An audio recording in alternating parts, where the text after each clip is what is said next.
Bonsoir, monsieur les ministres. Bonsoir à vos équipes qui vous accompagnent. Moi, je viens pour parler de 5G, d'intelligence artificielle, de big data et de cloud. Évidemment, c'est, je pense, le lieu opportun pour en parler. Et je ramènerai le tout à cette ligne directrice du PSE, à savoir la transformation structurelle de l'économie, la croissance et dans l'axe 2, l'investissement sur le capital humain.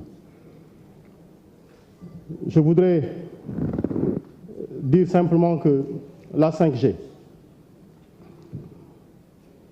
nous permet un volume d'information et une vitesse de transmission qui permettront de créer des projets à d'importantes échelles.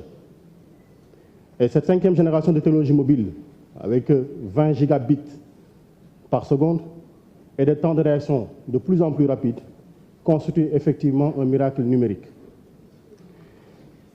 Dans ma recherche sur le sujet, pour certains, il vient avec des menaces, naturellement. Il vient avec des menaces. Parce qu'ils ne pensent pas pouvoir le contrôler. Parce qu'ils craignent également que certains l'utilisent à des fins illicites ou malhonnêtes.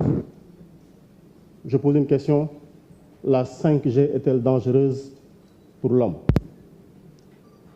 Depuis 30 ans, des scientifiques ont étudié le rayonnement électromagnétique et l'impact des téléphones portables sur la santé. Et j'ai pu travailler sur énormément de sujets sur cette question-là. C'est la question de l'échauffement cellulaire avec l'effet marmite, que vous connaissez bien avec la 4G.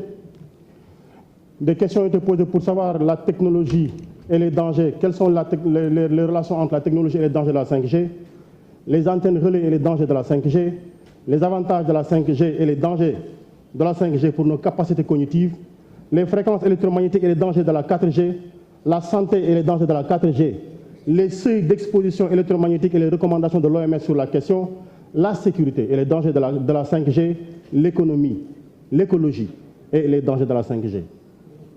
Et en résumé, on nous disait, il y a effectivement des avantages réels. Il y a le fait que la 5G va multiplier le nombre d'objets connectés. J'en viendrai à ce que l'on appelle, disons, l'intelligence artificielle. Mais sur ce sujet-là, Monsieur le ministre, sur les QoS, parce qu'on a vu l'importance de l'investissement qui sera fait au niveau de la 5G.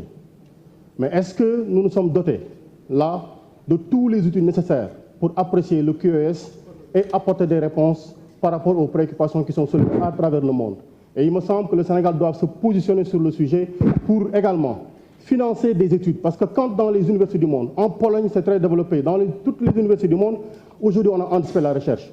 Est-ce que le ministère est prêt à accompagner les universités sénégalaises pour promouvoir, pour subventionner, pour encadrer des mémoires et des thèses de recherche sur ces options-là afin de positionner le Sénégal en pays pilote, en pays qui apporte des réponses aussi bien que les pays européens?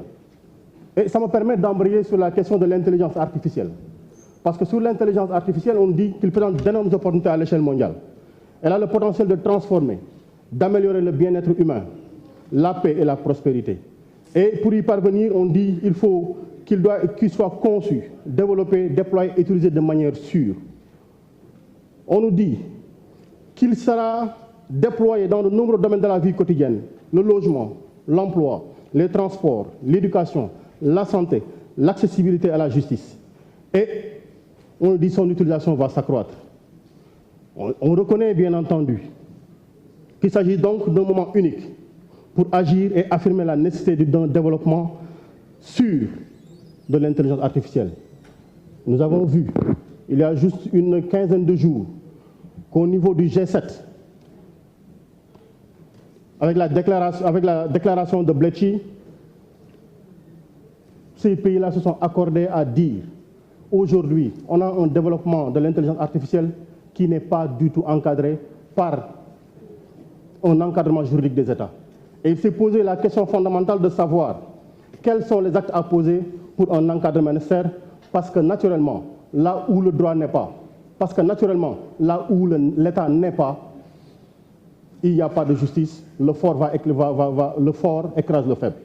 Donc, est-ce que là aussi, sur cette question-là, l'État du Sénégal va se positionner pour, comme je l'ai dit tout à l'heure, avec les universités, poser des actes nécessaires pour anticiper et apporter des réponses par rapport aux préoccupations que soulève l'intelligence artificielle.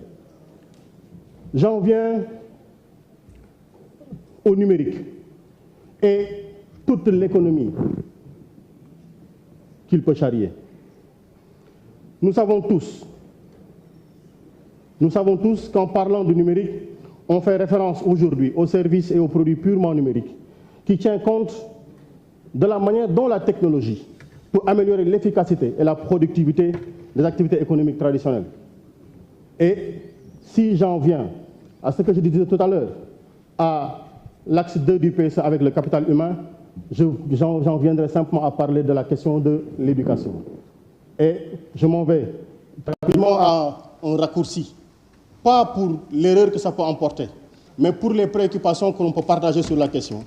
Aujourd'hui, avec tous les diplômés que nous avons, on se rend compte que sur ce que l'on appelle les STIM, sciences, technologies, il sait bien sur un cheval, ingénierie et mathématiques, il y a peu de diplômés. Et il y a également une préoccupation sur l'adéquation entre les profils de main-d'œuvre jeunes et tous les besoins du marché du travail.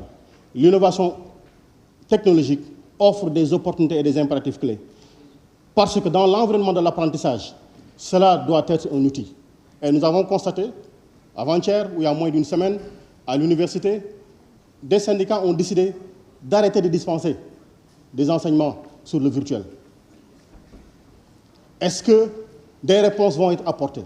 Et ensuite, le fait que les résultats obtenus dans ces STIM sont plus appuyés sur de la connaissance théorique. Qu'est-ce qu'on fait pour jumeler, pour assurer un mariage efficient entre cette option-là et la pratique, pour nous permettre d'appréhender toutes les opportunités que nous ouvre le numérique? J'ai voulu également parler de ce que le numérique apporte dans l'axe 1 du PSE, avec ce qu'on a bien vu appeler la transformation structurelle de l'économie. Et je voudrais simplement parler, par exemple, de l'arachide. Parce qu'aujourd'hui, avec ce qu'on appelle l'agriculture de précision, on peut avoir de bien meilleurs résultats. Et ça, c'est à travers le numérique. Est-ce que le ministère accompagne, dans le cadre de l'interministérialité, si je puis m'exprimer entre guillemets comme ceci, pour qu'on puisse avoir cet échange-là entre les ministères, de sorte à aider le ministère de l'Agriculture, dans le cadre du numérique, à développer ces options-là qui nous permettront d'avoir une efficacité avec laquelle on va atteindre les acheteurs et améliorer la production à travers même cette agriculture de précision. Et j'aurais pu parler également, parce que je suis en train de parler du primaire, du secondaire et du tertiaire, j'aurais pu parler des textiles.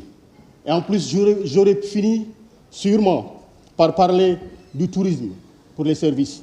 Et nous savons tous que les outils numériques permettent de raccourcir les distances et de mettre sur un même terrain le demandeur et l'acheteur, mais dans un cadre où on abolit les distances, on abolit le temps. Voilà un peu une somme de préoccupations que je voulais partager par vous, et vos réponses seront attendues sur les préoccupations. Merci beaucoup. Merci beaucoup. Monsieur le Président Abdou Mbow, vous avez la parole.